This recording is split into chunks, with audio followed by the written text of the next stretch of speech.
Hello everyone, my name is Lace and thank you for joining us on our Sunday online worship celebration only here at Solution Grace Church. Bago po magsimula ang ating online worship service, here are some reminders for you all. If you are joining us for the first time, we want to let you know that you are welcome here. Don't be shy to introduce yourself and type in the chat on how did you discover this live broadcast. Kung ikaw ay active sa social media and want to get more updates from us, connect with us through our Facebook page. Just type in Solution Grace Church. Huwag kalilimutang i-like ang ating page to get the latest updates. Pwede mo rin kaming i-chat sa aming page if you have prayer requests or in need ka ng counseling. If you want to get our sermon notes, follow us on IG at SGC Las Piñas. Also, if you want to watch our sermon recaps, go to TikTok and follow at SGC Las Piñas. Kung hindi naman flexible ang schedule mo to watch our service, go to our YouTube channel and subscribe to Solution. It's just one word, Solution. Our Sunday sermons are also available on Spotify and Apple Podcasts. Just search for Solution Grace Church. You won't need a subscription plus it's totally free. Paano naman kung gusto mo makapag-Bible study? Catch Solution with Laverne Ducut every Tuesdays and Wednesdays at 7:30 p.m. via Facebook Live at ito naman ay may replay ng 9 p.m. via our YouTube channel, Solution. Para naman sa ating SGC fam, if you want to send in your tithes and offering, you can send it through our account number or by scanning our QR code. Before that, we want to remind you that your tithes belong to your home church. If you're new and you've considered SGC to be your home church, here are the ways on how to give your tithes and offering. You can see it here on screen or on how you can give. You can get our account number, or if you are outside the Philippines, you can scan the QR code of our bank account. Thank you for your generosity. Kaunting minuto na lamang po at malapit na tayong mag-start. So please prepare your communion elements such as the bread and your grape juice for our communion later, right after our praise and worship. Please don't forget your notebook and pens kung gusto nyo mag-take down ng notes. Pwede nyo din pong screenshot ang slides later sa preaching time. Also, please click like and share this broadcast to your friends and loved ones. By simply doing this, you are already sharing the gospel of Christ through social media. So, wherever you're watching right now, I declare that you will get a fresh revelation from the Lord Himself through our worship and studying of His Word. Again, this is Lace, and thank you for joining us on our Sunday online worship celebration only here at Solution Grace Church.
You were the Word at the beginning, one with God the Lord Most High. Your hidden glory in creation, now revealed in you are Christ. 'Christ.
Jesus Christ, my King.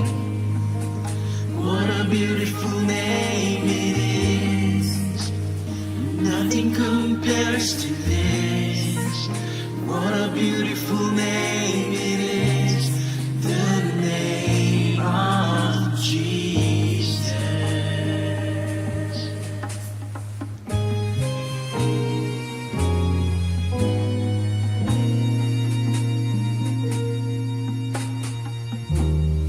Didn't want heaven without us. So Jesus, you brought heaven down. My sin was great, your love was greater. What could separate us now? What a wonderful name it is. What a wonderful name it is. The name of Jesus Christ, my King.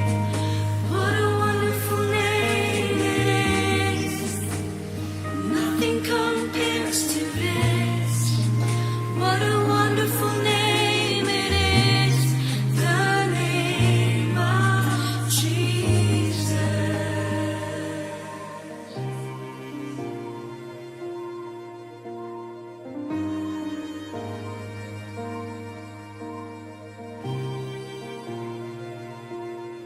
Death could not hold you. The veil tore before you. You silenced the boast of sin and grave. The heavens are roaring the praise of your glory. For you were raised to life again. You have no rival. You have no equal. Now and forever God reigns. Yours is the kingdom.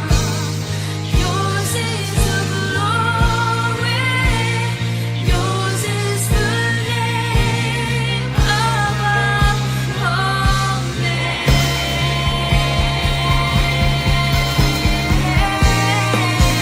What a powerful name it is. What a powerful name it is. The name of Jesus Christ, my King. What a powerful name it is. Nothing can stand against. What a powerful name it is. The name of Jesus. What a powerful name it is. What a powerful name it is. The name of Jesus Christ, my King. What a powerful name it is. Nothing can stand against. What a powerful name it is. The name of Jesus. What a powerful name it is. The name of Jesus. What a powerful name it is. The name of Jesus.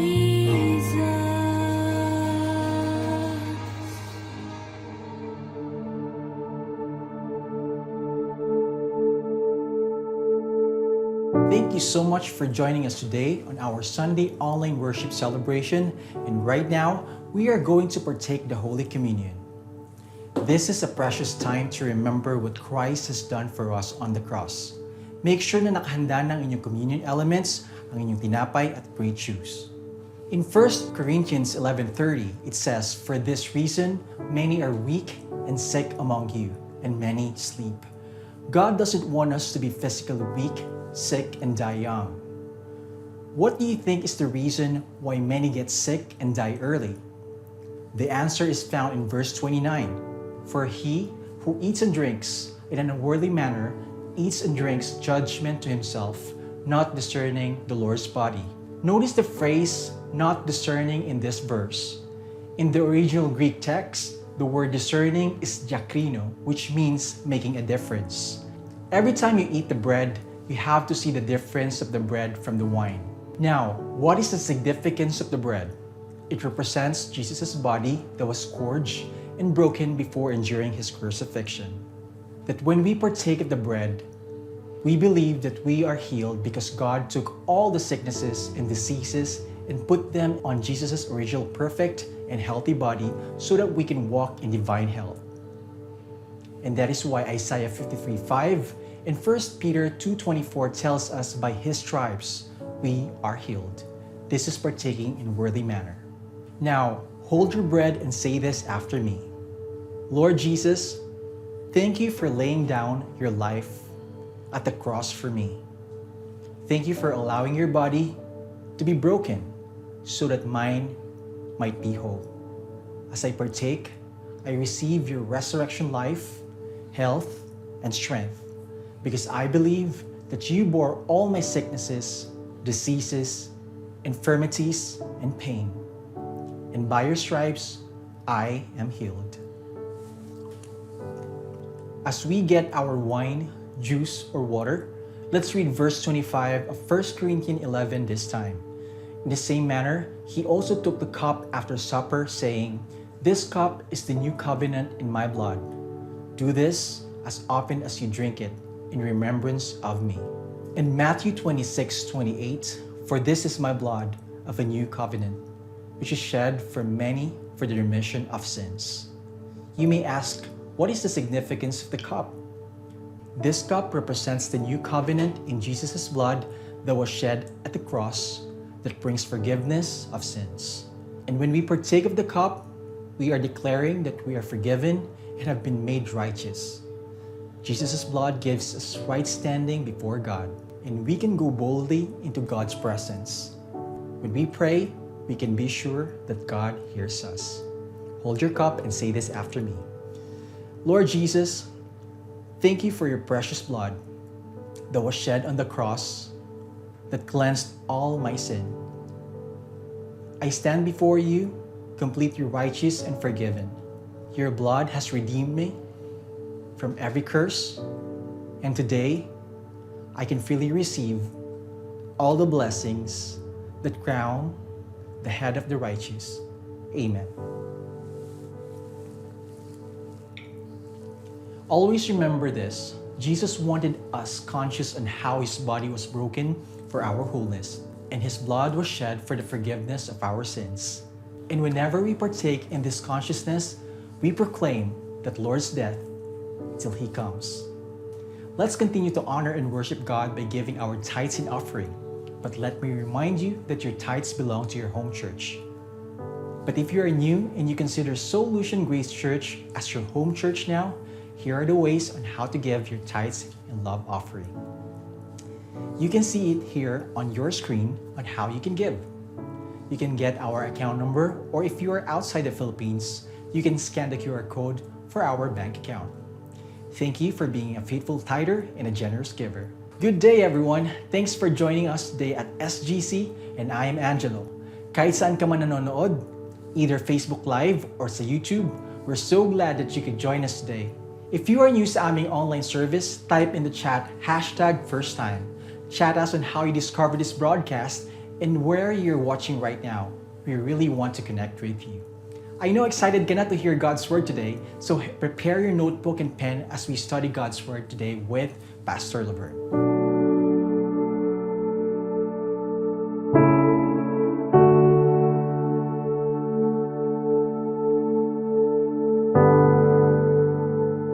Hello Church, Gracefield Sunday everyone! Welcome po dito yan sa ating online worship celebration, of course, brought to you by our church, and this is Solution Grace Church. And thank you for joining me once again sa ngalan po ng bumubuo na ating sambahan. We praise God that you are able to join us sa atin pong pananambahan at pagkaisahan po nating luwalhatiin, yakapin ang mainit na pag-ibig sa atin ng Diyos at ang kanyang dalisay at sakdal na pagmamahal mula po sa ating pananambahan at sa pakikinig ng kanyang mayamang salita. At muli po maraming salamat sa Panginoon sa kalayaan, sa panahon na tayo po pinagsama-sama. And as we move on, nais ko po na kayong imbitahan, samahan po ako, tayo po ay dumulog sa Panginoon at manalangin. Aming Diyos at Ama makapangyarihan sa lahat, maraming salamat po sa isa na namang araw, isang bagong pagkakataon at panahon para kami po ay magkaisa sa isang diwa at yan po ay bigyan ng luwalhati at pagsamba ang pangalan na aming itinataas mula sa simula, gitna hanggang sa wakas, ang pangalan po na aming tagapagligtas sa aming Panginoon Hesukristo. O Diyos, aming Ama, salamat po dahil makakarinig na naman po kami ng mga mensaheng napapanahon at sadyang magpapalaya po sa aming isipan mula po sa kalituhan o anumang mga bagay na nagbibigay po sa amin ng agam-agam. And I pray that you would use me, Lord, as your mouthpiece para patuloy po namin maunawaan ang iyong nananaganang biyaya na sadyang mapagpalaya. Salamat po sa mga kapatid namin na sinasamahan kami sa aming online worship celebration at patuloy po namin ang kinin ng iyong mga pangako mula sa aming mga pag-uusapan, mula sa iyong nananaganang kapahayagan ang iyong salita. Salamat po, ito po ang aming panalangin at pagpupuri at pagsamba sa matamis sa pangalan ng aming Panginoong Jesus. Lahat po tayo magsabi ng Amen. At maraming salamat po once again for joining me. Dito po yan sa ating online worship celebration. And once again, this is brought to you by our church and this is Solution Grace Church. Thank you po for joining me. Sa ngalan po na ating pamilya sa SJC, ako po ang inyong kasama at patuloy na makakasama mula ngayon hanggang mamaya. And my name is Laverne Ducot. And salamat sa Panginoon. Nakakatuwa po at talagang nakaka-excite na naman na tayo po muli magsama-sama. And of course, napapanahon po ng ating mga pag-uusapan na binigyan ko po ng titulo para po sa ating pananambahang ito. What excites you about the future? So this is a question. What excites you about the future? And I believe this is timely kasi marami po mga tao sa ngayon sa buong mundo ang tila hindi na po na-excite sa future. Pero tayo po bilang mga mananampalataya, as I give you this message, once again, this is the question. What excites you about the future? Meron po bang nagpapa-excite po sa inyo? As you look towards the future, now what excites you about the future? Narito po muna ang ating tanong sa atin pong mensahe sa ngayon. And since ito po yung ating kultura sa ating pananambahan, sinisimulan po natin sa isang napakagandang tanong at ito pong tanong na ito ay uusbong at magbibigay po sa atin ng Panginoon ng kanyang napakagandang tugon. At ang atin pong katanungan ay ito, para sa iyo, ano ang pinakamabuting mangyari na sa ngayon?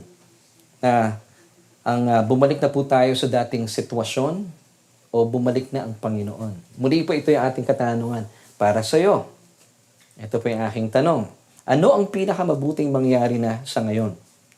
Ang bumalik na tayo sa dating sitwasyon o bumalik na ang Panginoon? Maranatha na or maaga pa o masyadong maaga pa? Yun po yung ating katanungan. So, dalangin ko po na kayo po manatili po sa ating pananambahan at sa biyaya po sa atin ng Diyos ay ito po bibigyan ng tuon at tugon sa atin ng nananaganang kapahayagan ng salita ng ating Panginoon. Naalala ko lamang po ang isang tagpo sa pelikulang Titanic dahil kung hindi niyo po na itatanong, nung ito po ay naipalabas sa sinehan, ay 7 beses po namin pinanood na aking may bahay si Mami Jo dahil sobrang na-inlove po siya dun sa kwento. At kung susuriin naman po natin ito sa kasaysayan ay nakakalungkot po ang kinasapitan po ng Titanic. Ito po ay napakagandang at napakalaking barko at pinaghandaan po ito ng mga tao sa buong mundo. Of course, ilan lamang po nabigyan ng pagkakataon na makasakay. Silang may kakayahan, silang mga mayaman, nakasakay po sa barkong ito.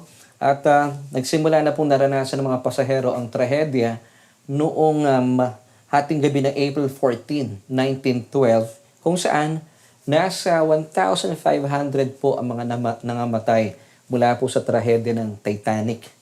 At dito nga po ay nabalitaan din po natin at exactly 2:20 in the morning na April 15, 1912 ay lubusan na pong lumubog ang napakagandang barkong ito ng Titanic. At minarapat po ng crew, bagaman mag-rewind po tayo ng konti dahil nga po nakita nila sila po ay bumangga sa isang iceberg. Nag-cause po ito para magkaroon po ng dahilan para mabutas yung bahagi po ng barkong ito para sila po unti-unti nang lumubog at minarapat po ng mga crew sa pag-uutos na rin po ng kanilang kapitan na mag-provide po sila ng lifeboat para maisalba po ang mga pasahero. Bagaman, kulang po yung provision nila ng lifeboat para sa 2,000 mga pasahero kaya marami po talaga ang mga namatay.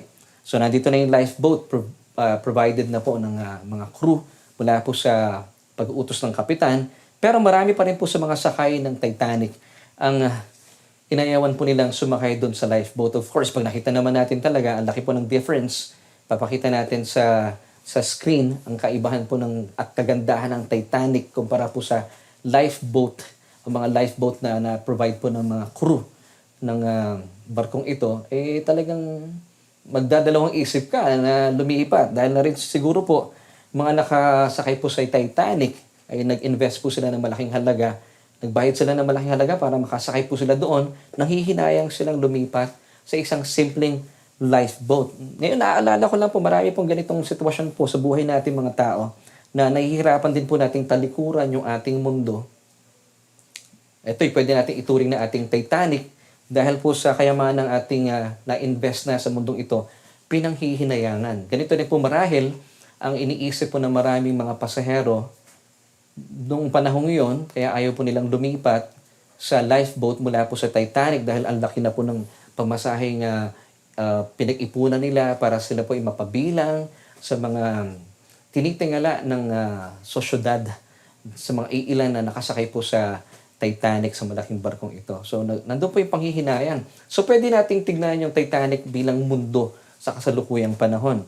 Kaya pala, marami ang nangamatay dahil ayaw po nilang lumipat mula sa Titanic patungo po sa lifeboat na i-provide na po ng kapitan. Ipinag-utos po niya na gamitin ito ng mga crew para sa kaligtasan ng kanilang mga pasahero.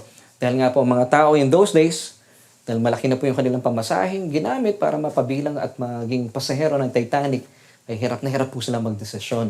Ganito rin po tayo. Maraming tao sa ngayon, kabilang maraming Kristiyano na hirap po nilang talikuran ng mundong ito na marahil pwede nating ituring na Titanic dahil malaki na rin po yung investment natin sa mundo at pinanghihinayangan dahil nakatuon po ang kanilang mga mata sa kayamanan ng mundong ito. Pero sabi po ng Biblia, sabi po mismo ng ating Panginoong Jesus, huwag po tayong maglaan ng ating tuon sa mga kayamanang nabubulok sa mundong ito bagkus paglaanan po natin yung mga bagay na wala pong kapangyarihan ang kalawang para sirain ito. In Matthew 6, verses 19 to 20, matuto po tayo mula sa kapahayagan ito. Do not lay up for yourselves treasures on earth, where moth and rust destroy, and where thieves break in and steal.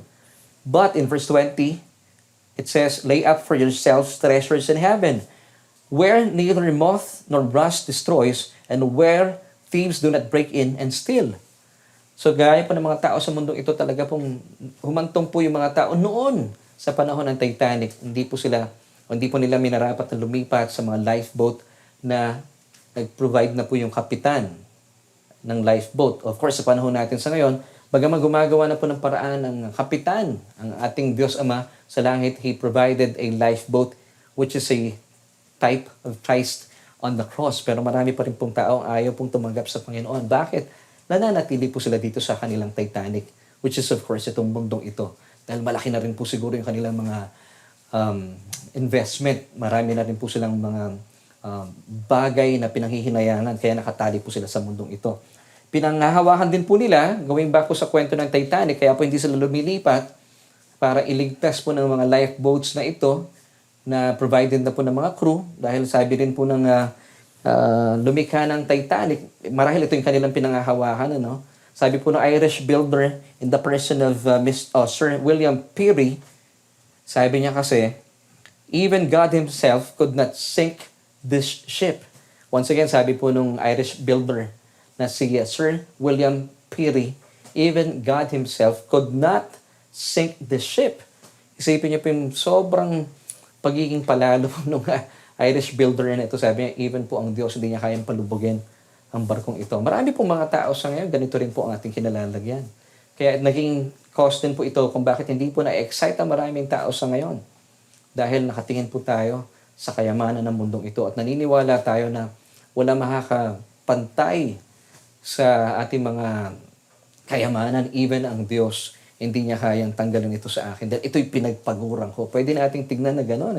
Pero sa katotohanan, sa kasaysayan, lumubog po ang Titanic. Eksaktong 2:20 in the morning ng April 15, 1912. Ito po ay lumubog na sa kasaysayan. At ito nga po yung pinanghawakan ng maraming pasahero na mga namatay. Kaya ayaw nilang lumipat. So, dahil po naniwala sila na ang Diyos po ay hindi nga kayang palubugin ang Titanic, siyempre pa umasa po yung mga pasaherong ito, bagaman nakatagilid na po yung Titanic. Umaasa pa rin po silang babalik sa dati.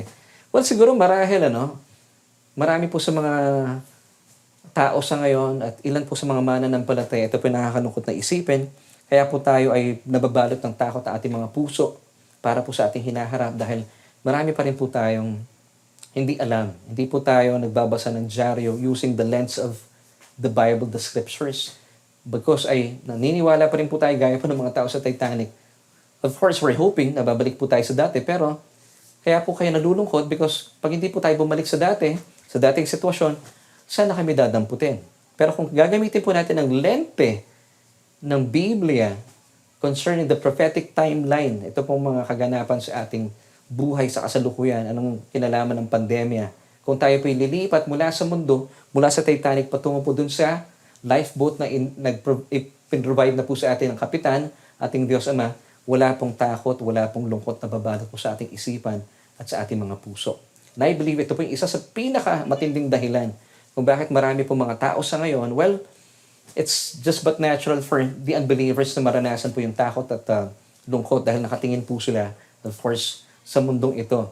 At umaasa po ang marami, dapat bumalik ang dating sitwasyon. Kasi wala po silang kaalaman, of course, sa mga plano ng Panginoon, ng ating kapitan, ating Diyos. Wala silang alam. Pero as a believer, kung kayo po nalulungkot, I suppose hindi po nyo gamit ang inyong mga lente whenever you read the newspapers or whenever you listen to the news. Kinagamit pa rin po natin yung ating pananaw, yung ating mga interpretasyon. Pero you have to go back to the Word of God using His prophetic timeline para po maiwasan na po, matanggal na po ano man yung takot at lungkot na bumabalot po sa ating isipan at sa ating mga puso. So ganito rin po ang maihahambing ng maraming tao sa ngayon, kabilang na nga rin po tayo. Saan po ba tayo papanig? Nakatingin po ba tayo sa mundo, sa ating mga Titanics? O doon po sa inilaan na po sa atin ng ating kapitan, ng ating Diyos, ang lifeboat. It's a type of Jesus Himself. So doon po tayo sumakay sa lifeboat ng sagaya. Maranasan din po natin, gaya po ng nangyari sa kasaysayan ng Titanic. Sila po mga sumakay, lumipat from Titanic, lumipat doon sa lifeboat. Sila po ang mga nangaligtas. Bagaman, kakaunti lamang po sila. Yun ang nakalulungkot na katotohanan. At huwag po tayong kagaya ng mga nanatili po sa Titanic, nakatabingin na yung barko, umaasa pa rin po sila na babalik po ito sa dati. Malabo po yun. Lalo tigit kapag kayo po ay nakatuon sa pagbabasa ng Biblia, yung katotohanan po na sinasabi ng salita ng Diyos using God's prophetic timeline, mauunawaan po natin, ito pala ang kung saan kami dadalhin ng aming kinabukasan kapag tayo pinakasakay sa ating lifeboat who is Jesus Himself. Hindi po tayo mapapahamak dahil alam po natin ang ating patutunguhan sa diyang isang napakagandang pinagpalang pag-asa na laan po sa atin ng ating Diyos. Pangkaraniwan po kasi, alam niyo kung bakit po maraming tao sa ngayon, well, it's a given fact. Kung kayo po ay unbeliever, natural po talaga na tayo pinatatakot at nalulungkot. Pero kung kayo po ay isang mananampalataya, hindi po ito dapat na nangyayari po sa isang kagaya po ninyo. Kasi pangkaraniwan, na ayaw po kasing harapin ng ilan sa mga mananampalataya sa ngayon, kabilang po ang maraming mananampalataya na ayaw po nila pinag-uusapan ang end-time teachings. Alam niyo kung bakit? Lalo na po yung rapture. Because they have this in mind na pag pinag-usapan daw po yung mga end time teachings, maging particular po tayo sa rapture. Nakakatakot daw po ito, nagbibigay daw po ito ng kalungkutan sa ating puso't isipan. At nagkakos daw po ito ng division sa kanilang mga churches. So, they've decided na wag na lang natin pag-usapan po ito. Sayang ano? Ito po yung inilaan sa atin ng Diyos para lalo po natin maunawaan at nang sa gayon hindi po tayo mahintatakutan sa darating na kinabukasan. Dahil po ayon po sa ilang mga tagapagturo, masyado daw po kasi minamagnify ang end time teachings, yung patungkol po yung subject matter about the Antichrist. Well, I beg to disagree. Kaya po kayo siguro natatakot or nalulungkot because ang thinking po ninyo na ang end times po it's all about the Antichrist. Hindi po. Ang end times po kasi it's about Jesus and Him alone. Kung ano po yung pagdaligtas na Kanya pong gagawin sa atin mula po sa magulong mundong ito na maituturing natin na ating Titanic sa kasalukuyan. Ngayon, kung kayo po ay nagkakaroon po ng takot, pangamba, at kalungkutan, every time na pinag-aaralan niyo po yung end time, hindi po tama, hindi po ayon sa Biblia ang inyo po mga tinatalakay. And by the way, ang rapture po ay usapin tungkol sa Panginoong Jesus at sa kanyang muling pagbabalik para sunduin po sa alapaap ang kanyang bride, which is of course us believers, the church, the ecclesia, the called out ones. Tayo po yung mga set apart unto God. Tayo po yung mga iniwalay na ng Diyos sa mundong ito para ilaan niya para sa kanyang sarili. We are Jesus' bride. Tayo po yung kukunin na ng ating bridegroom who is Jesus Himself. So the rapture is all about Christ and His bride and His church. So tayo po yun.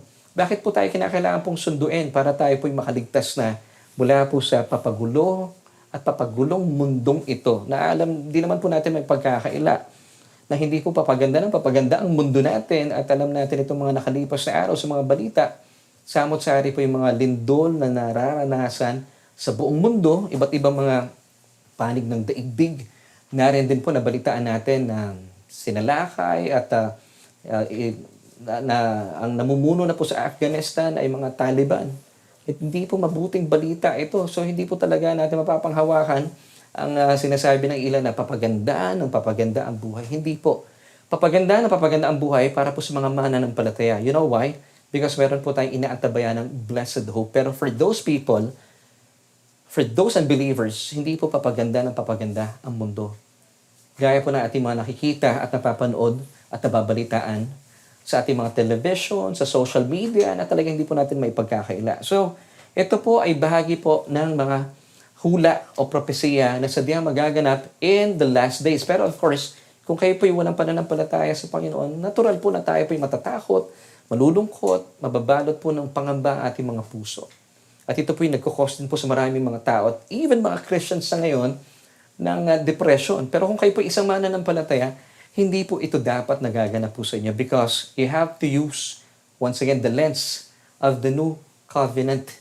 Whenever you read your newspapers or whenever kayo po nakikinig ng mga balita, dapat na-excite pa po tayo. And this, what makes you excited about the future?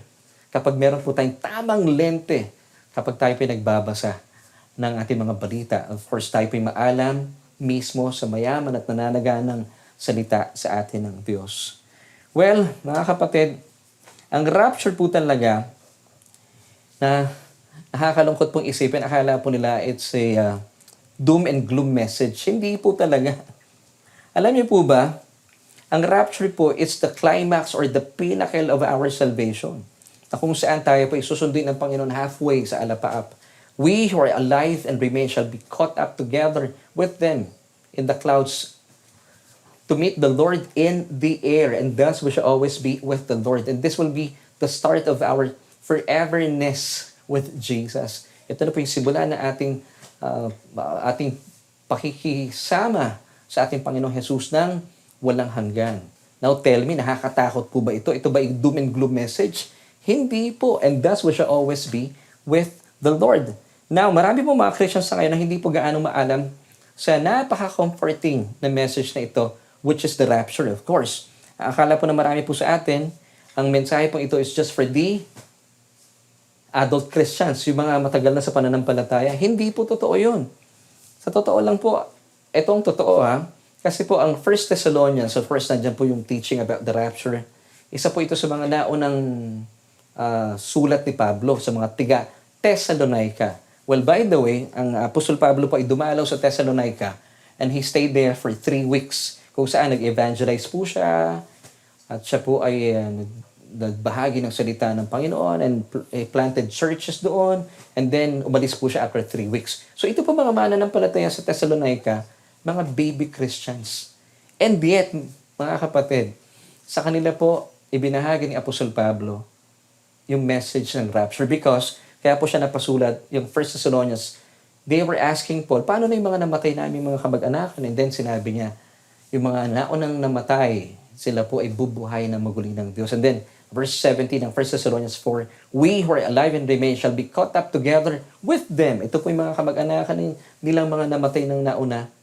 And thus, we will meet the Lord in the air, sabi niya. And thus, we shall always be with the Lord. So, binigyan po sila ng encouragement ni Apostol Pablo. Mind you, mga kapatid, sila po yung mga baby Christian. So, ibig sabihin, ay ang mensahe po ng rapture, hindi po para lamang po sa mga, hindi po ito para sa ilang mga Kristiyano lamang. Hindi po ito sa mga adult Christians. Ito po ay para sa lahat. Baguhan ka man o matagal ng Christian. So ito po ay para sa lahat, pero ito po ay piniprevent ng maraming churches today. Kagaya po sinabi ko kanina, sabi nila, nagkakos daw ng division. Dapat daw po, ikalawa, dapat matagal ka na mananampalataya para maintindihan mo. Hindi po totoo yun. This message is for everyone. Baguhan ka man o matagal ka ng Christian. Because sabi po ni Apostol Pablo in 1 Thessalonians chapter 4:13, dapat daw po, hindi tayo ignorante about this message. Pag sinabi natin ignorante, yung wala kang alam. Ayaw po ng Diyos yun. Gusto ng Diyos may alam po tayo about this message because this is our blessed hope, especially in these trying times, especially sa panahon po ng pandemya. Ang nakakalungkot lang, sinasabi po ng iba, naku, kaya ka naman nag-end times kasi may pandemya. Mga kapatid, this is the best time for you to share this message to everyone.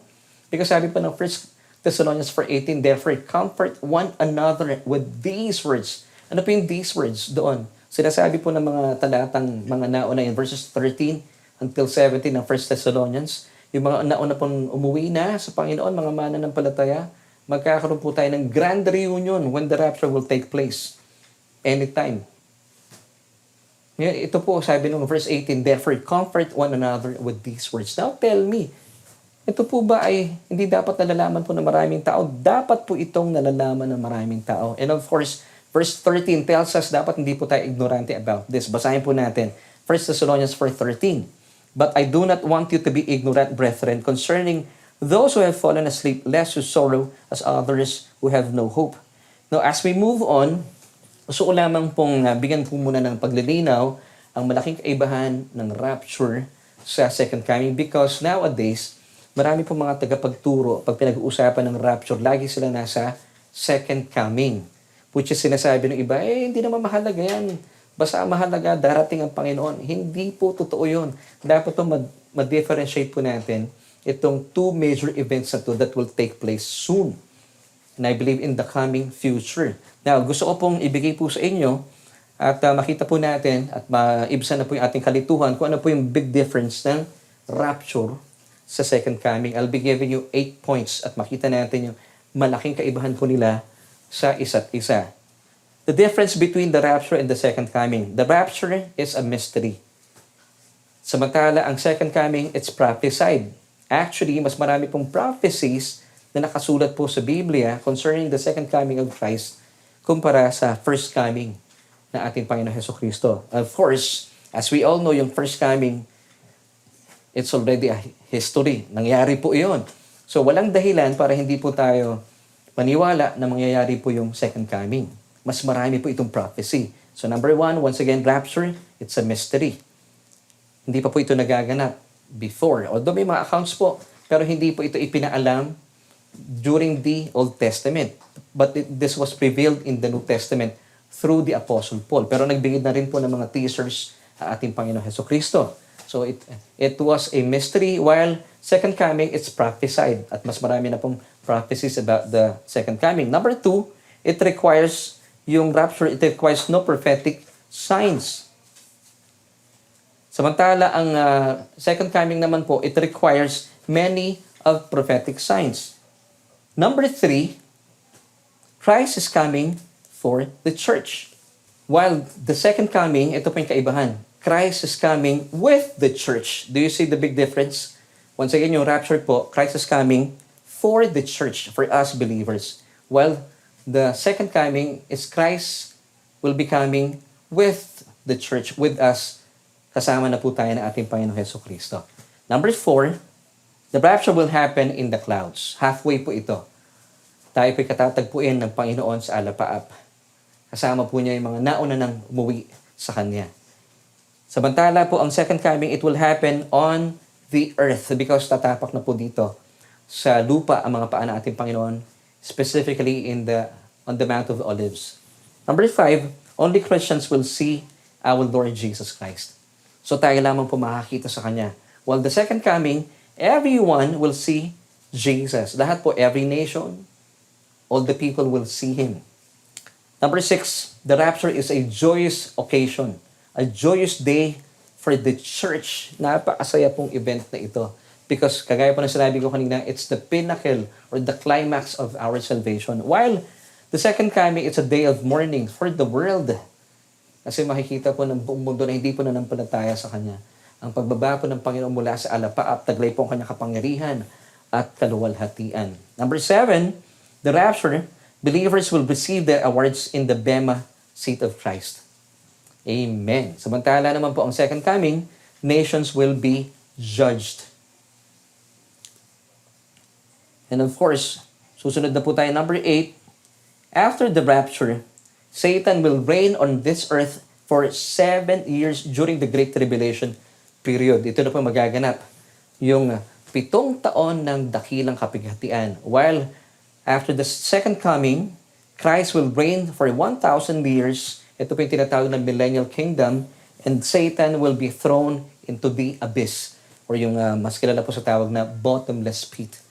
Siya po ay mananatili doon for 1,000 years habang ang ating Panginoon po kasama tayo ay naghahari na sa loob ng 1,000 taon. So this is the difference between the rapture and the second coming. I pray na nakita po natin ang malaking kaibahan ng isa sa isa. Parehas po itong awesome event. So hindi po natin dapat hindi binibigyan ng pansin. Kasi marami po sa ngayon, laging sinasabi nila, rapture po yung topic nila, pero binibigas nila the second coming of Christ. Malilito po yung ating mga tinuturuan. So dapat particular po tayo. Ano ba talaga ang topic natin, mga kapatid? Now, I pray na, gaya po na sinabi ko kanina, na dapat po hindi tayo ignorante about the rapture. Dito muna po tayo. At ba't natin pinag-uusapan itong rapture ito? Because God wants us to be knowledgeable about this message because nagbibigay po ito sa atin ng kapayapaan, natatanggal po nito yung ating kalungkutan, at nagbibigay po ito sa atin ng pag-asa. Amen. Kapag hindi po tayo ignorante about this message. 1 Thessalonians 4:13, once again, but I do not want you to be ignorant, brethren, concerning those who have fallen asleep, lest you sorrow as others who have no hope. Now, according to the scriptures, the rapture is a mystery, meaning it's something that is a secret hidden in the Old Testament, but now revealed by God through the Apostle Paul. At ito nga po ay mababasa rin po natin ang mensahe po ng rapture, itong awesome event na ito in 1 Corinthians chapter 15, verses 50 until 54. So isa-isahin po natin itong mga talatang ito. Let's start with verse 51. Sabi po ng talata, behold, I tell you a mystery. We shall not all sleep. So it's a mystery. It was hidden in the Old Testament. Pero praise God, na-reveal na po ito ng Diyos through Paul. At ito nga po yung ating pinag-uusapan sa ngayon. Sabi po muli ng 1 Corinthians chapter 15, verse 51, that the rapture is a mystery. Ang anong mystery po dito? That yung we po dito, believers, shall not all sleep. In other words, hindi po tayo lahat mamamatay. Wow! So, ibig sabihin, meron palang generation ng mga mananampalataya, mga tumangkilik sa paanyaya ng Diyos na hindi po mamamatay. And I believe, and I declare this, it is our generation. Would you say amen with me? Naniniwala po ba tayo na ito pong henerasyon natin ang tinutukoy po ni Apostol Pablo? Sabi po muli ng 1 Corinthians 15:51, that we shall not all sleep. So meron po mga grupo ng mga mananampalataya na hindi po mamamatay. Well, basically, there are two types of believers.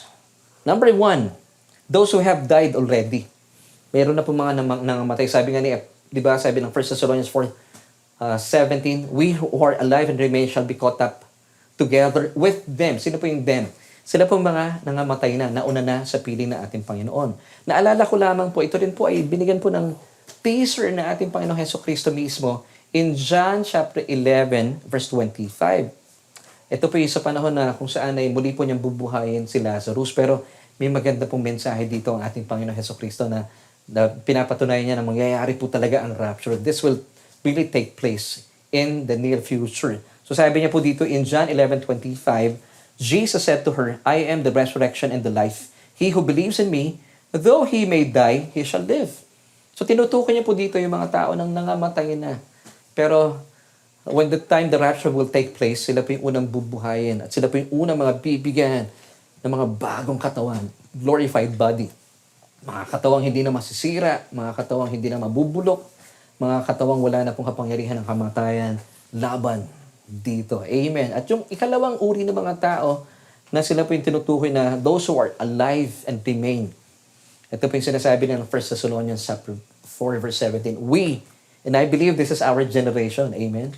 We who are alive and remain. Iba po yung alive sa mga remain. Ito yung mga nagpasya, Lord, mabubuhay ako at hihintayin talaga kita.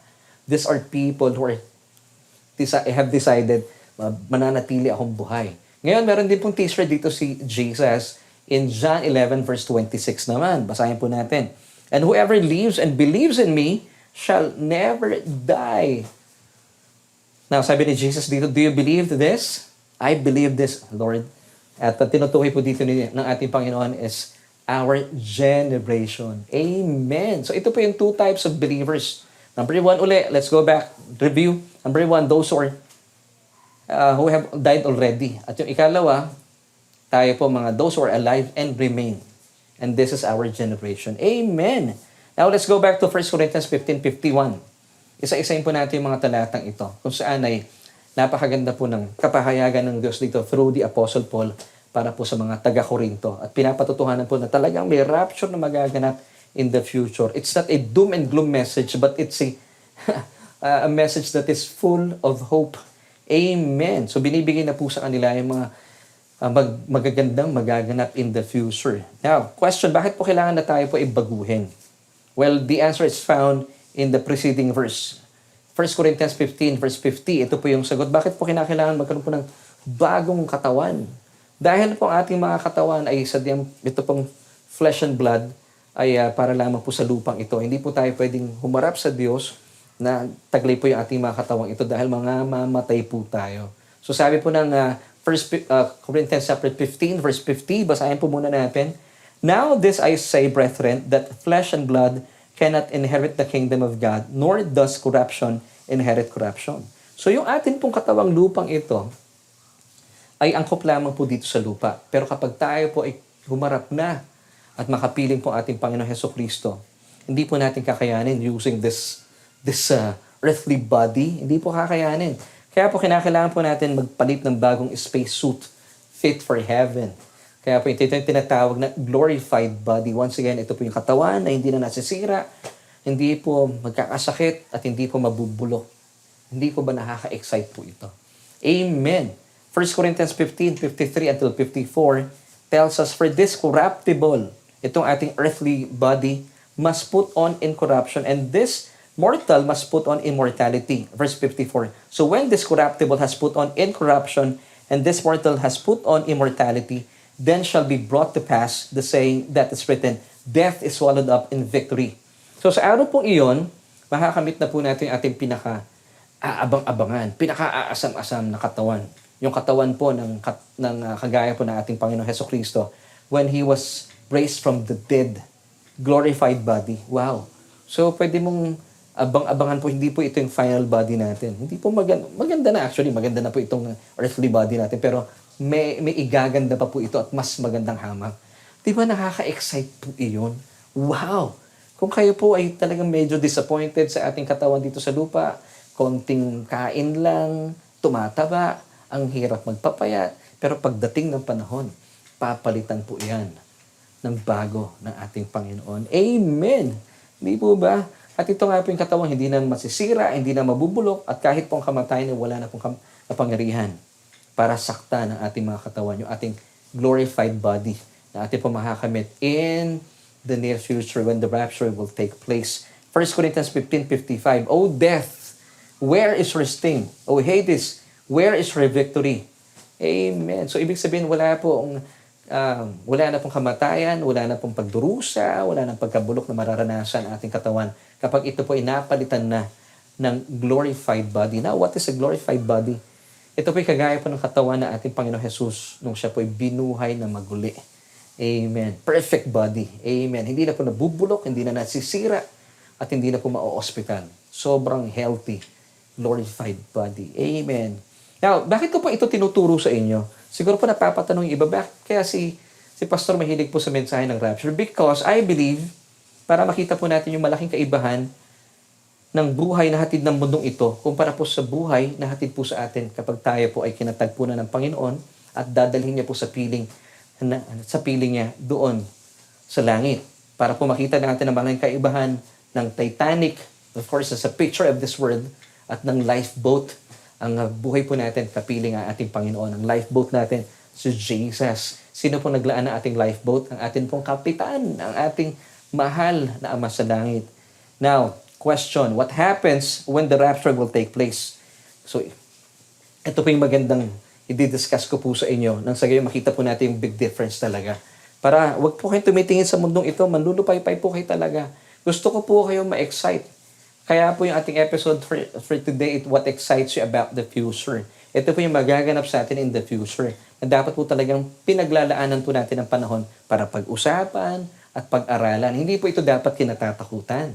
Kaya nga po sabi ng 1 Thessalonians 4:18, therefore comfort one another with these words, and I'm doing this today. Gusto ko po kayo i-comfort kung kayo po may mga pinagdaraanan, ito po'y pansamantala lamang po.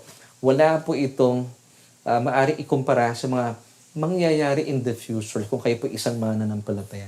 Amen. Once again, the question is, what else will take place at the rapture? So, isa-isahin po natin.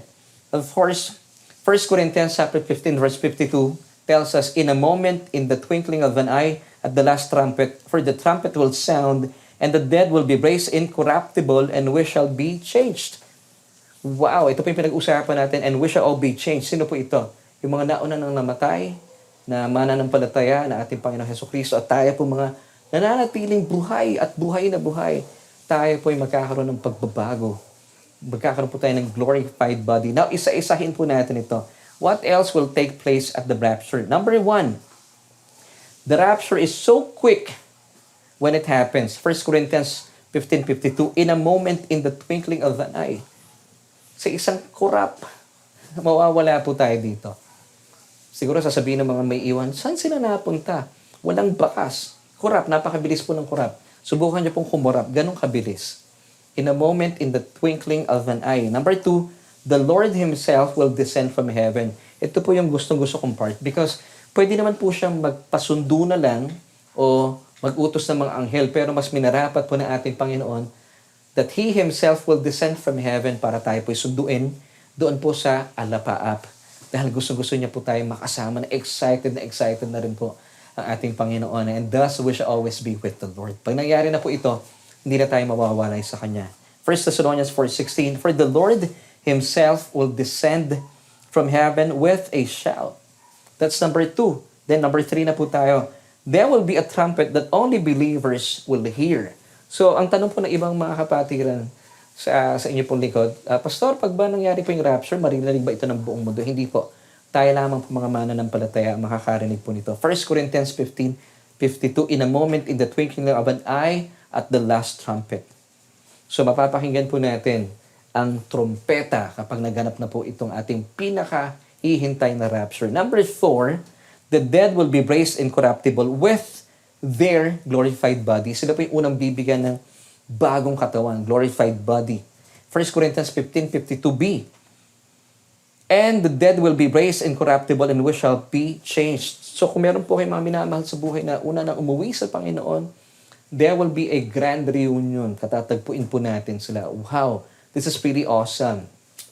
Ang tindi na okasyon po ito. Talaga namang, wow. Diba? Matagal po natin silang marahil na pinakahihintay. Then finally, makikita po natin sila. Sila po muna ibibigyan ng glorified body and then tayo po yung susunod. Number 5, in a moment, we who are alive and remain will be caught up and also have our glorified body. Gaya po ng sinabi ko kanina, mauunang po muna yung mga naunang namatay para magkaroon ng glorified body, then tayo po ang susunod. 1 Corinthians chapter 15, verses 52 until 53. In a moment, in the twinkling of an eye, at the last trumpet, for the trumpet will sound, and the dead will be raised incorruptible, and we shall be changed. For this corruptible must put on incorruption, and this mortal must put on immortality. Wow. So yung verse 52 naman, nandito yung word na ala. So in a moment, in the twinkling of an eye, at the last trumpet, for the trumpet will sound, and the dead will be raised incorruptible, and we shall all be changed. That's alazo. It means change, transform. So mata-transform po tayo. Nakaka-excite po talaga ito. Now, the rapture is an awesome event, kaya hindi po tayo dapat ignorante about this, gaya po ng sinasabi ko kanina. Because 3 things will bring you kapag hindi po tayo maalam po sa mensahe to, as what 1 Thessalonians 4:13 tells us. Gaya po ng binasa natin, basahin natin once again. But I do not want you to be ignorant, brethren, sabi ni Apostol Pablo, concerning those who have fallen asleep, lest you sorrow as others who have no hope. Notice, a Christian who has no knowledge or who has no idea about the rapture will bring you 3 things. Ano po yung 3 bagay na ito? Number 1, ignorance. Kaya po maraming mga mananampalataya, kapag hindi po kayo well-versed about this message, the rapture, ignorante po tayo. Nangangapa tayo sa dilim. Nasaan tayo? Wala din po kayong alam sa prophetic timeline. Ikalawa, sorrowful. Kaya pala, kung paano po nananangis sa mga unbelievers, ganun din po tayo because you have no idea, you have no knowledge about the rapture. Ito po yung sabi ni Pablo in 1 Thessalonians 4:13. And of course, number 3, you lack hope. Kung kayo po ay hindi po maalam sa message po ng rapture, kaya pala hindi mo alam kung saan kahuhugot ng pag-asa. Humuhugot po tayo sa social media, kung kani-kanino mga bali-balita, at hindi po natin mapapanghawakan. Pero kung alam po natin ng rapture, magbibigay po ito sa atin ng pag-asa. Lalo po, tiget, no? In times like these, na tayo po nasa pandemya, ang buong mundo, salungat po sa ginagawa ng ilang mananampalataya, sabi nila, dapat hindi pinag-uusapan ng end times sa mga pagkakataong ito kasi pandemya. Ganun ba? Actually, mga kapatid, dapat po nating sinasamantala sa mga panahong ito na pinag-uusapan po ang end time teachings because ito po magbibigay sa atin ng pag-asa. Dapat po natin ito binabahagi, ikinukwento, gaya po ng sinasabi ng 1 Thessalonians chapter 4 verse 18, therefore comfort one another with these words. Kung hindi po natin pag-uusapan ito sa tamang konteksto po nito ayon sa Biblia, hindi po tayo mako-comfort. And of course, Titus 2:13 tells us that this is our blessed hope. Bakit natin iniaalis? And I'm talking to the pastors and evangelists today. Bakit po ayaw nyo pag-usapan ng rapture? Alam nyo, tinatanggalan nyo na po ng pag-asa ang inyong mga miyembro. Kung kayo po'y natatakot sa inyong rapture na itinuturo sa ngayon, I believe mali po inyong rapture na natutuhan. Balikan nyo po ang Biblia. Aralin nyo po ito. In times like these, importante po na ito po ang binabahagi natin. Why? Because Titus 2:13 tells us, looking for the blessed hope and glorious appearing of our great God and Savior Jesus Christ. Ano po ang definition po ng Titus 2:13 about this message, the rapture? It's our blessed hope. Kapag hindi nyo po ito tinuturo sa inyong mga miyembro, ninanakawan niyo po sila ng kanilang blessed hope. Alam niyo, obserbasyon ko lamang po ito. And I believe na ito po ay marapat na obserbasyon. Hindi niyo po ba napapansin, ang diablo po'y kumikilos. Even sa church. Marami po sa mga panahon natin sa ngayon, iilan lang po ang nagtuturo about the rapture. Ngayon kasi po ang kaisipan na marami, ba't natin pag-uusapan ng rapture? Sabi po ng ilan sa mga mega churches, nagkukos daw po ito ng division sa kanilang mga miyembro. So, imbes na ituro, wag na lang pag-usapan. Alam niyo, nasa likod po nito ang diablo. Kaya pala marami po sa mga membro po ninyo ignorante, at alam nila ang rapture ay nakakatakot na mensahe, that's ignorance. Ngayon yung mga membro po natin, kapag hindi natin tinuturuan ng tamang mensahe about the rapture, nagiging sorrowful po sila. And they lack hope. Gaya po ng sinasabi ng 1 Thessalonians 4:13 kanina. So wag po natin silang pagnakawan ng mga katotohanan ito. At ituro po natin sa kanila ang katotohanan. Now, 1 Thessalonians 4:18 once again tells us, therefore, comfort one another with these words. It's all about the rapture of the church. Now, why the rapture will definitely take place? Bakit po ito kinakailangan mangyari? Because number one, reason, Jesus promised that He will come again for the believers. Pangako niya po ito. John chapter 14 verse 3 tells us, and if I go, sabi mismo na ating Panginoon Jesucristo, and prepare a place for you, I will come again and receive you to myself. Wow! That where I am, there you may be also. Gusto ng Panginoong Jesus kung nasaan siya, of course, sa langit. Gusto niya nandun din daw po tayo. So ito po ay pangako ng Panginoon sa atin. Number two reason, to save believers like you and me from the coming wrath of God. Yung pong wrath of God dito, it's the outpouring ng kanyang galit at puot dito sa mundong ito. It's the great tribulation period that will happen for 7 years. 7 taon po ito. Matindi po ito. Pagbubuhos ng galit at puot ng Diyos sa mundong ito. 1 Thessalonians 5 verse 9, for God did not appoint us, sino po yung us dito, believers, to wrath, but to obtain salvation through our Lord Jesus Christ. So yung second reason natin is to save believers from the coming wrath of God. Number 3 na po tayo. It's the believer's blessed hope. Gaya ng sinabi ko kanina, Titus 2:13, looking for the blessed hope and glorious appearing of our great God and Savior Jesus Christ. Amen. Number 4, it's the climax or the pinnacle. O ito po yung culmination po ng believer's salvation. Ito po yung pinakaabangan po natin, the climax of our salvation. 1 Thessalonians 4:17, then we who are alive, take note, and remain, shall be caught up together with them in the clouds to meet the Lord in the air, and thus we shall always be with the Lord. And by the way, yun pong phrase dito na caught up, it's rapture, harpazo. The word rapture was taken from the Latin word rapturo, which means to snatched away. Amen. So ito po yung pinag-uusapan natin sa amin. And of course, number 5, reason, bakit po kinakailangan talaga mangyari ang rapture? It's the message that brings comfort to every believer. 1 Thessalonians 4:18. Therefore, comfort one another with these words.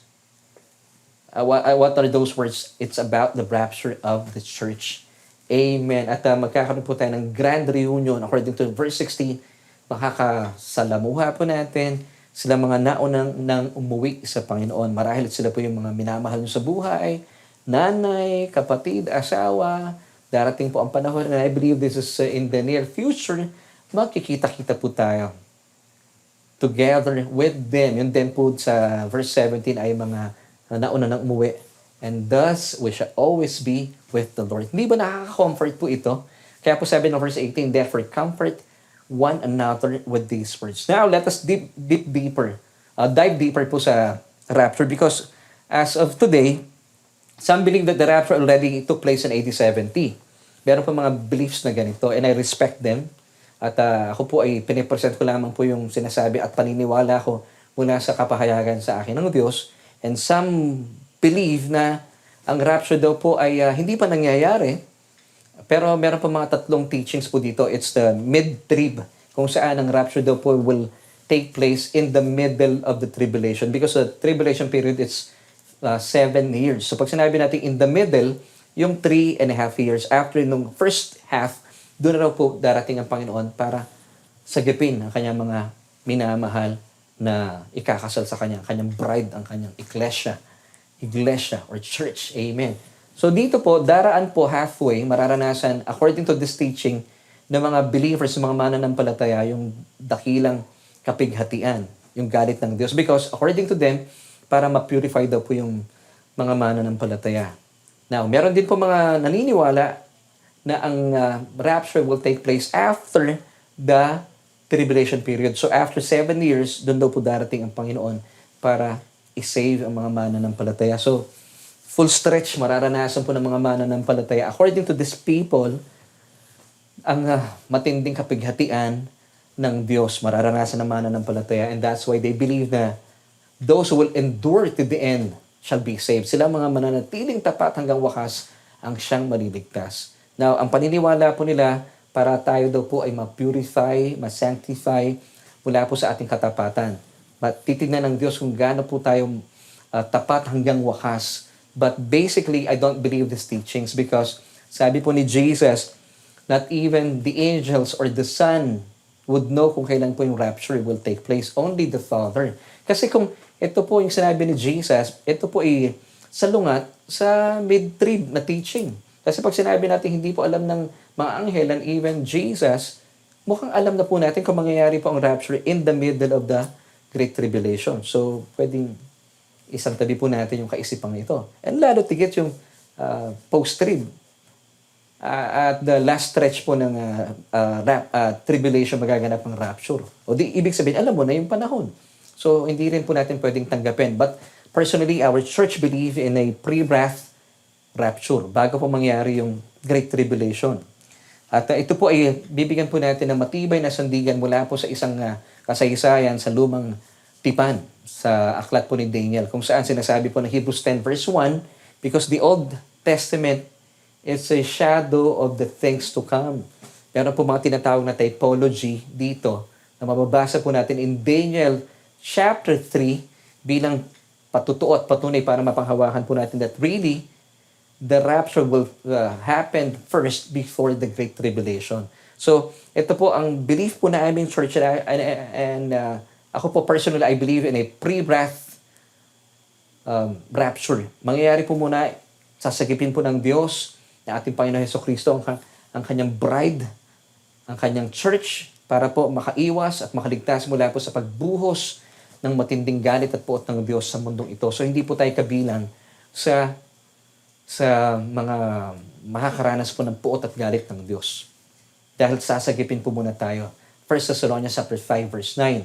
Now, malinaw po na talagang hindi po tayo appointed unto God's wrath, but to salvation. And that's the purpose of the rapture. Bakit iiwanan dito as the bride of Christ?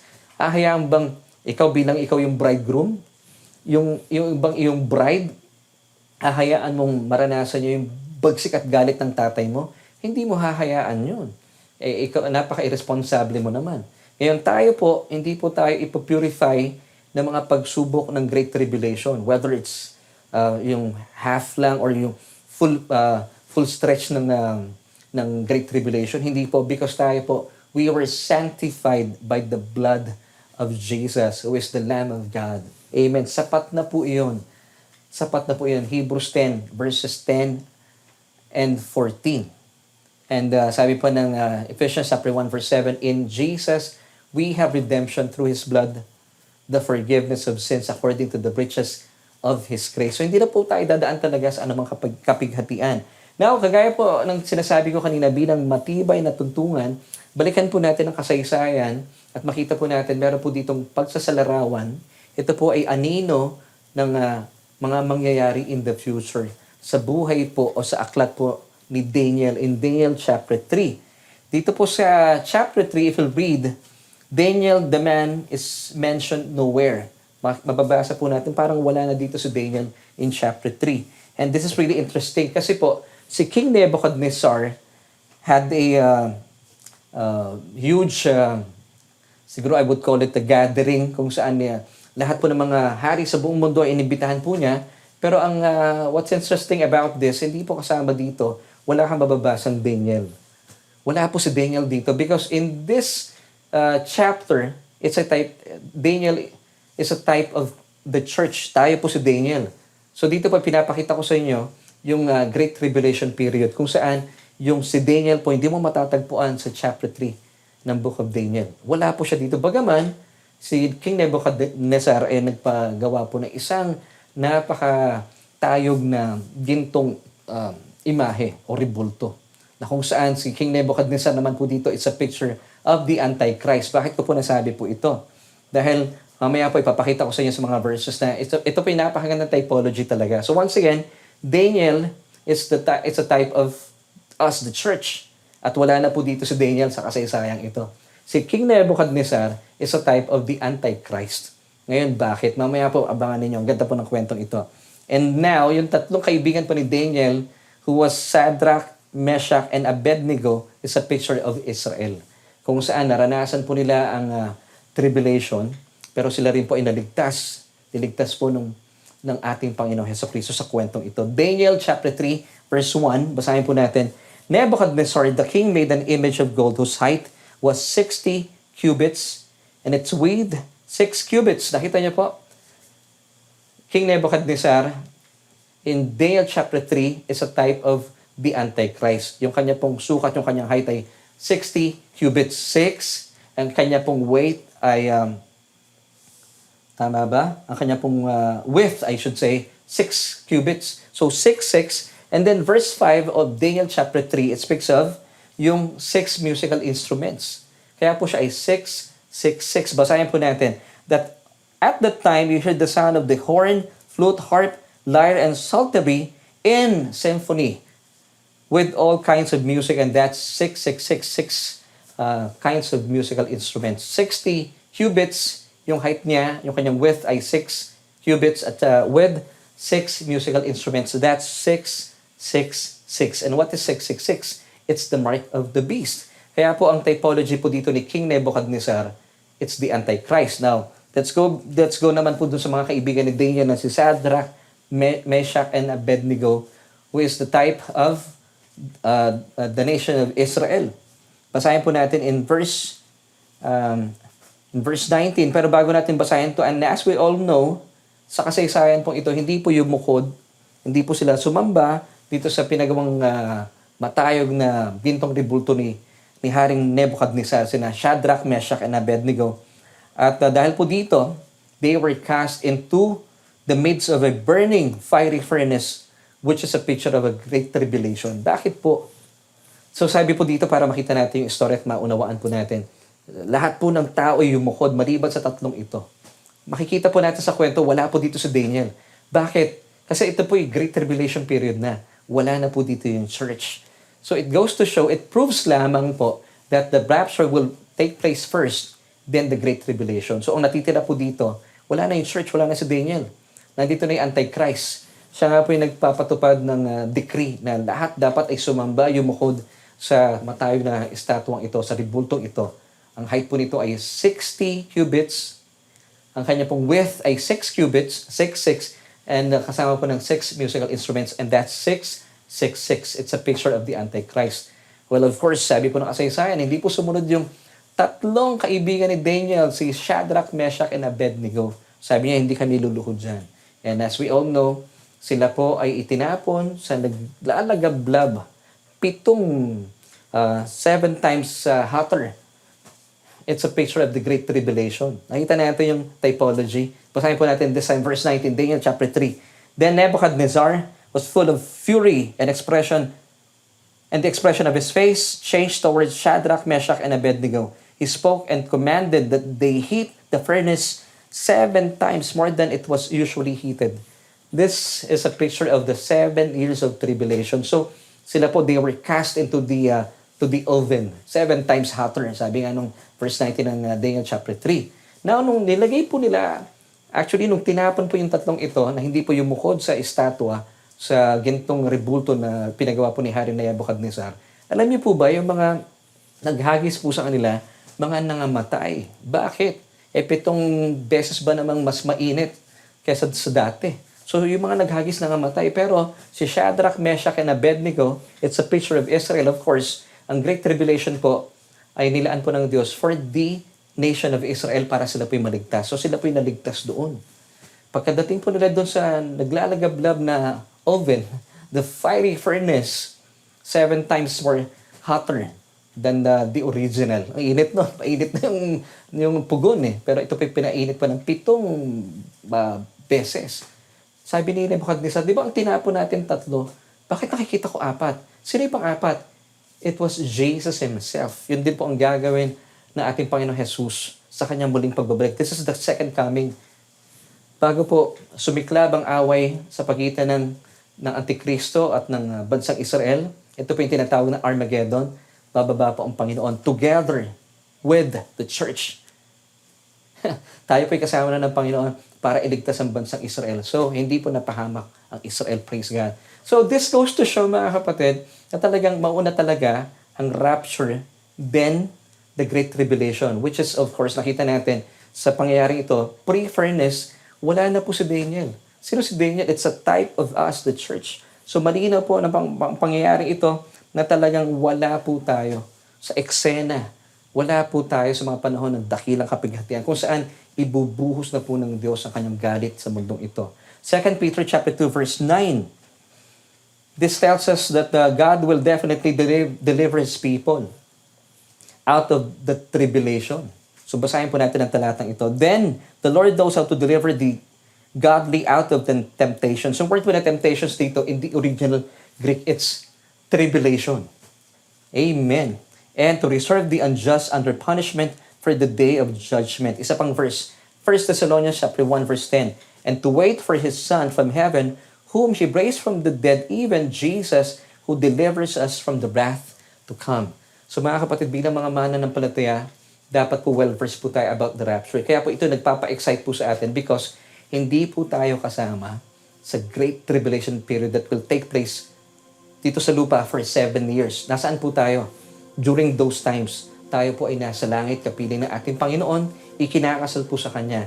At magkakaroon po ng 7 years of the marriage feast of the Lamb. Habang tayo po ay ikinakasal sa ating Panginoon, magaganap din po yung, makalipas po nito yung tinatawag na Bema Seat of Christ, kung saan tatanggapin po natin yung mga awards tulad po ng ating mga pagsunod sa ating Panginoon. Ito po yung rewards binibigay sa atin. Magkaiba po yung biyaya sa reward. Ito po yung mga bagay na tayo po bibigyan ng awards ng Diyos based on our efforts, based po sa ating obedience. Pero wala pong kinalaman dito yung kaligtasan. So isipin nyo, napaka-awesome po ng event sa langit. Kinakasal tayo sa ating Panginoong Jesus at meron pang Bema Seat, judgment, kung saan binibigyan po tayo ng mga rewards ng ating Panginoong Jesucristo. Samantala dito sa lupa, sa loob ng 7 taon, nagdurusa po ang mga taong hindi nanampalataya sa Panginoon. Now, this is not a doom and gloom message for believers. Kung kayo po ay tatangkilik sa ibinigay po sa inyo ng kapitan, ang ating Diyos, yung lifeboat, kung kayo po lilipat mula po sa Titanic, pupunta dito sa lifeboat, hindi po ninyo mararanasan itong 7 years of great tribulation. Now, bilang pagtatapos, balikan na po natin yung ating katanungan kanina at magkaroon na po tayo ng tamang solution. Let's go back to the question. Para sa iyo, ano ang pinakamabuting mangyari na ngayon? Ang bumalik pa tayo sa dating sitwasyon or bumalik na ang Panginoon? Well, ang atin pong solution as we end, as for me and my family, ito na po aming desisyon. Gusto na namin bumalik ang Panginoon, and this what excites us about the future. Amen. Kapatid, ano po para sa inyo ang sagot? What makes you excited about the future? Or what excites you about the future? Kayo po ang makakasagot nito. I pray na encourage po kayo sa ating mga pinag-usapan dahil napakaganda po ng future para sa isang mananampalataya.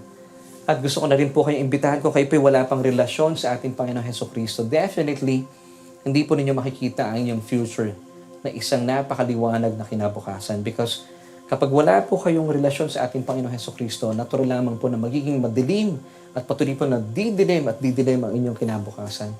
Pero kung kayo po ay tatalima at tutugon sa paanyaya sa atin ng Diyos, kapatid, mahal na mahal po kayo ng Diyos. Alam na po niya ang kasasapitan ng mundong ito. Kagaya po ng Titanic, nakatabingin na yung Titanic eh. Yung mga namatay po dito, hindi po sila lumipat doon sa lifeboat because umaasa po silang babalik po ito sa dating kalagayan, dating sitwasyon, dating posesyon, pero hindi po nangyari yun. But God provided us His lifeboat, who is Jesus Himself. Kung kayo po ay pagod na sa takot at kalungkutan ng mundong ito, gusto niyo pong mabuhay ng may kasiguruhan, kagalakan, kapahingahan at kapayapaan sa puso, tanggapin po natin ang ating Panginoon bilang inyong sariling tagapagligtas at Panginoon ng inyong buhay. Sabi po ng Romans 10 verse 9, that if you confess with your mouth the Lord Jesus Christ and believe in your hearts that He was raised from the dead, you shall be saved. Now, marahil ang tanong niyo, Pastor, ano pong gagawin ko? Simple lamang po. Wala po kayong babayaran. All you have to do is just confess with your mouth. Ako po yung magpipray. Kung hindi pa po kayo sanay, sumabay lamang po kayo sa ating panalangin na nagmumula mismo sa inyong puso bilang pagkilala, bilang pagsang-ayon na tinatanggap mo sa iyong buhay ang ating Panginoon Hesukristo. At kung kayo po ay naniniwala na siya po ay nabuhay mula sa mga patay, tiyak ikaw ay maliligtas. Di po ba pinasimple ng Diyos? So let's pray. Sabayan niyo po ako sa aking mga bibigkasing mga panalangin ito. Sabihin niyo po ito. Malakas. O Diyos, kinikilala ko po ang aking sarili. Hiwalay kay Kristo Jesus, wala po akong magagawa. Kinikilala ko rin po sa mga oras na ito na ako'y isang makasalanan at nangangailangan ng isang tagapagligtas. Kaya naman, tinatanggap ko ang iyong bugtong na anak.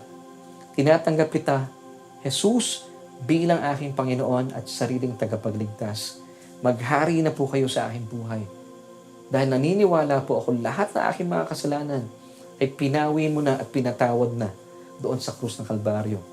Salamat po sa kaligtasan ng aking buhay. Inaangking ko ang iyong kaloob na ito at naniniwala po ako at nagpapasalamat din ako ng aking pangalan ay nakasulat na sa aklat ng buhay.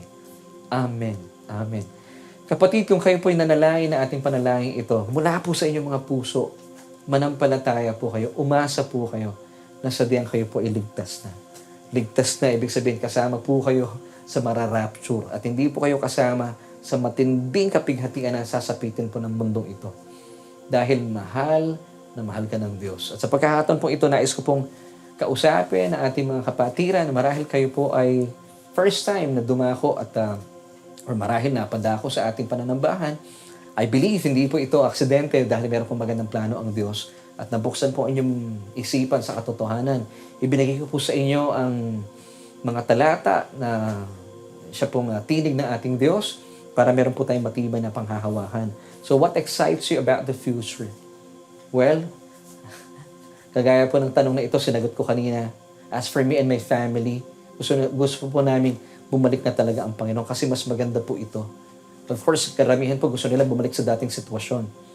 Pwede naman po iyon. Kaya lang, kung kayo po ay nalulungkot dahil nakatingin kayo sa inyong mga Titanics, sa inyong mundo, bakit hindi pa tayo sumakay sa lifeboat na inilaan na po sa atin ng ating kapitan, na ating mahal na Diyos? Wala naman po mawawala eh. Kung bumalik sa dating sitwasyon, ang mahalaga, nakasakay ka sa lifeboat. Wala ka na sa Titanic, palubog na po ito eh. Hindi na siya babalik sa kanyang dating posisyon. Hindi na po siya babalik sa kanyang dating sitwasyon. Ang pinakamahalaga, tayo po ay nakaupo, nakarelax sa ating Panginoon. So gusto ko po kayo ipanalangin kung kayo po may mga takot sa buhay, ang kinin po natin ang paggabay, ang pagkalinga sa atin ng Diyos, pamagitan ng ating Panginoon Hesukristo. Let's pray. Aming Diyos at amang makapangyarihan sa lahat, maraming salamat po sa kapatid na ito na aming kasama sa aming pananambahan, na alam ko pong binuksan mo kanyang isipan mula sa iyong nananaganang kapahayagan ay iyong biyaya na sadyang mapagpalaya. Salamat, O Diyos, dahil ibinigay mo sa amin ang mga kadahilanan na magbibigay po ng sigla sa aming kinabukasan. Lord, thank you for your promise that you will come again and that you will receive us to yourself. Dahil gusto mo, Panginoon, kung nasaan ka, naroroon din po kami. Salamat, O Diyos, sa mga katotohanan ito. At dalayan ko po ang aming mga pinag-usapan, ay yung mga itinuro sa amin sa umagang ito, ay magbigay po ng kagalakan, kapayapaan, at kapahingahan sa kapatid na ito na marahil ay nabuhay sa matagal na panahon sa takot at kalungkutan. At salamat po sa mga katotohanan ito na kami po ay pinalaya na sa takot dahil hindi po kami kabilang sa 7 taong kapighatian kung saan inyo pong ibubuhos sa inyong puot at galit sa mundong ito. Bagkus kami po ay kabilang sa makikigayak at sa kasiyahan na hatid po ng aming pakikiisa sa iyong piling doon sa langit, sa piling ng ating Diyos Ama. Salamat po, Panginoon, sa mga katotohanan ito. At ito nga po ang nagbibigay sa amin ng kagalakan, ng kasigasigan, na lalo pa namin ibahagi ang iyong nananagan ng kapahayagan, ang iyong biyaya na sadyang mapagpalaya. Salamat po, Panginoon. At sa amin pong pansamantalang paghihiwa-hiwalay, mga kapatid, ang kinin po natin ang biyaya at pagpapala na inilaan na sa atin ng Diyos. Anuman po inyong mga kahilingan sa ating Panginoon, idulog niyo po ito. Dahil kapag tayo po ay humihingi sa Diyos, kagalahan po niya na ibigay ang inyong mga pangailangan. Kaya naman aming Diyos, nagpapasalamat po kami kung anuman po yung mga kahilingan karaingan ng aming mga kapatid na nanonood sa mga oras pong ito sa aming pananambahan. Salamat po dahil po sa mga tinapos na gawa ng aming Panginoon Hesukristo. Lahat po ng ito ay kanila na pong nakamit.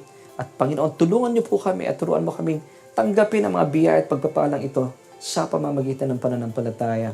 At sa amin pong pamumuhay sa loob ng isang linggong ito, kami po ay nananampalataya na balot kami na iyong proteksyon mula po sa lahat ng virus na nagkalat po sa aming paligid.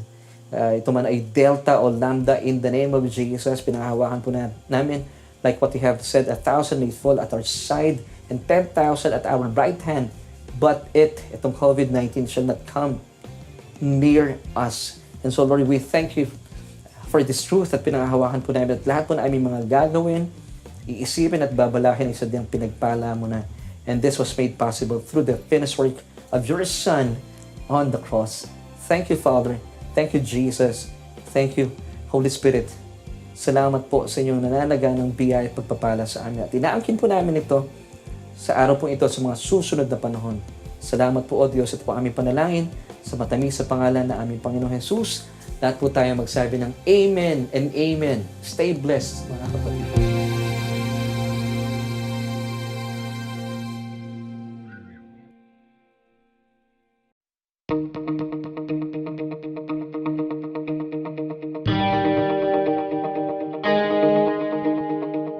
Amen. We thank you, Lord, for a fresh revelation. I learned a lot today. How about you? Let us know in the chat kung ano ang favorite part mo sa ating preaching today. Let us continue to honor and worship our Lord Jesus through our giving of tithes and love offering. But let me remind you that your tithes belong to your home church. If you are new and you consider Solution Grace Church as your home church now, here are the ways on how to give your tithes and love offering. Our details are shown on your screen right now. You can use our account number or simply scan the QR code for our bank details, especially if you are outside the Philippines. Thank you for being a faithful tither and a generous giver. As we prepare to give to the Lord, let's lift our phones and I will pray with you. Heavenly Father, we thank you that we can give to you. In this form of giving, our tithes and offering, we honor and we worship you. We believe that this is not about us, but you alone. And I declare blessings and favors on us today, in the coming days and in the coming weeks. In Jesus' mighty name, amen. Thank you for joining us today on our Sunday online worship celebration. My name is Hiromi, and we hope to see you next week. Keep this in mind. You are greatly blessed, highly favored, and deeply loved by God.